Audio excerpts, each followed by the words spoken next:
Hello friends, welcome to Amazing Generation 99. So the personality of whom we are going to take interview, we are having a clip and then we will take the interview. I hope you will enjoy it. Let's go.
Hello, myself Raghavind Kumar Mishra. I'm working as EPCRC Research Fellow at Cranfield University, UK. Today I have a good discussion with Mr. Shreyas Tripathi, and couple of I'm going to mention couple of points.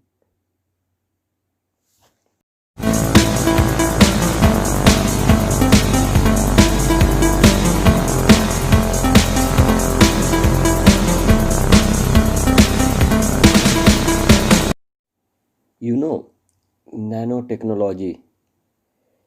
Nanotechnology means if you are thinking, you are seeing the anything at nanoscale. As we know, there are many scales: meter, millimeter, centimeter, micro, nano, angstrom, and so on. So, if you are thinking, yeah, you are seeing, you are preparing anything at the nanoscale, means the size of the things or materials, anything belongs to nanometer, that is called nano materials. And using these materials, if we are getting any new materials, a new technology or a new system or device, that is called nanotechnology. So basically, application of nanoscale in our day life is called nanotechnology. And why is so important? Because nanotech nanomaterials or nanotechnology has a tremendous effect on the property and performance. For example, we see the materials at micro scale, and once same materials we see on nano scale, they have a different property.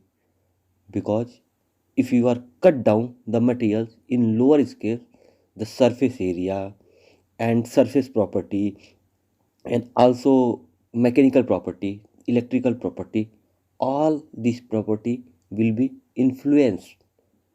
And this property is not influencing like it's going to be worst, is influenced like in this manner, it will be improved a lot. So, like for example, if you are talking about mechanical property or thermal property, electrical property, something like that, if you are thinking a same material, like for example gold, nanocellulose or something, so if we see on microscope called sorry, if we see on microscope we call cellulose, like gold. So the property of mechanical and thermal property we can analyze by many equipment, and we can see the things. Okay, this is the property of the at the microscope. Once same materials we are going to study on nanoscales, means if you are cut it down these materials at the nanoscale, means size of the materials is in the range of nano scale. So the mechanical, thermal, electrical, all the property will be higher. compared to the micro scale. And also, some, for example, if you have a cubic block and you are filling the materials, that material size is millimeter, centimeter, you can fill less materials. But if you are same block, you are filling nanomaterials, you can fill lot of materials. So property generally improved by these materials, and if you have a more materials, you can have better property and better influence in properties. That's why nanotechnology is taking a big part in our day life, today life and day life. Anything we are using in this situation, we can have a very extraordinary property from the nanomaterial, using by the nanomaterials. So that's why, and this technology started in just 1949, and now this technology has been developed in study state and things like, and now more research is going to come in near future. So for more examples, more knowledge about nanomaterials, you can go for the research article and something, you can learn many things from the nanomaterials, and you can see what is the impact and potential of nanomaterials. And whatever nanomaterials we are using, like if we are using in the electronics, electrical, any industry, and we are making something product like devices, so we can, whole system we call nanotechnology, means using the simple materials and using the simple things at the nanoscales and building a something like which can be useful for our daily life. That is called, whole system is called nanotechnology.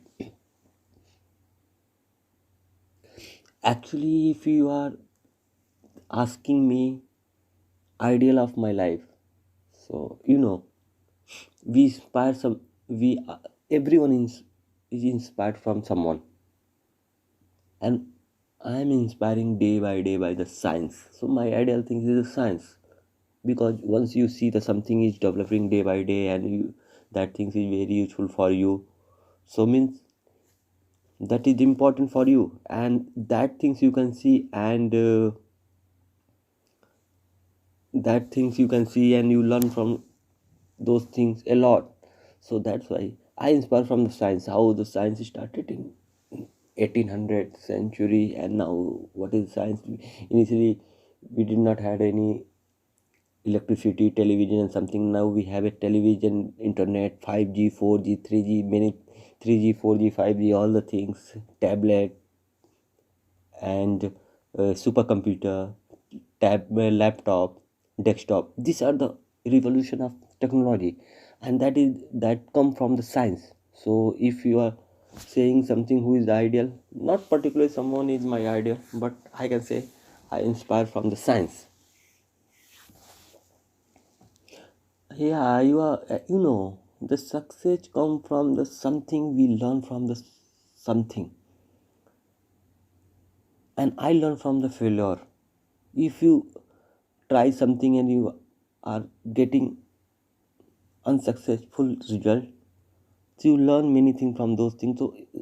So I learn all those things from the beginning till date, from my unsuccessful work and failure. So because you know winner can win one time, but failure can win many times. So I learn from all those things from my un- unsuccessful event and attempt. And so I can say I learn from my wrong things, I learn from my wrong attempt, and this could this could be give me a lot of story to go ahead and go move forward.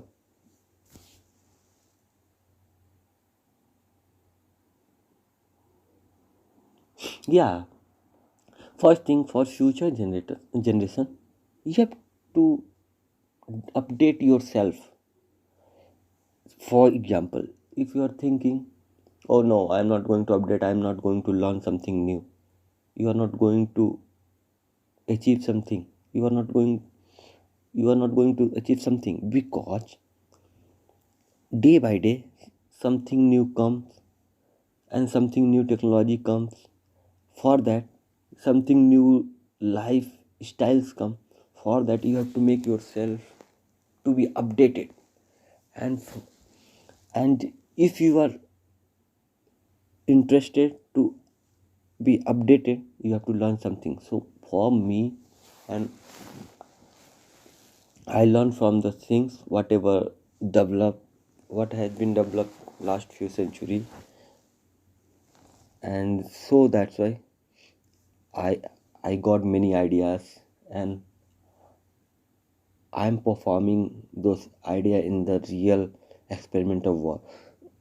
So as you know, I will suggest you better to update it, and every day, one, two, three, any day, in every day you should learn something new. At least one word, one thing. Like for English, at least you should learn one new English word. You should learn one new technology. You should learn one new poem, something like whatever you have, you are going to do. And if for example, if you are interested in games, athletics, you have to learn new trick day by day. And if you are learning something new in each day, at the moment, final day, you will be get something achievable. Means you will think, oh, my aim, my goal is that, and I have to achieve those goals. And suddenly you will find, okay, I can achieve because I learned many things from last 2 months, 3 months, 4 months. Like for example, you are preparing for example, if you are going to give an example and competitive exams. So one night, if you study one night, so you are not going to get good marks. But every day you are studying and learning something, then you are going to achieve a good marks. So that's why I'm telling, every day you should learn something new. It doesn't matter what you are learning, but learn something new. Thank you very much.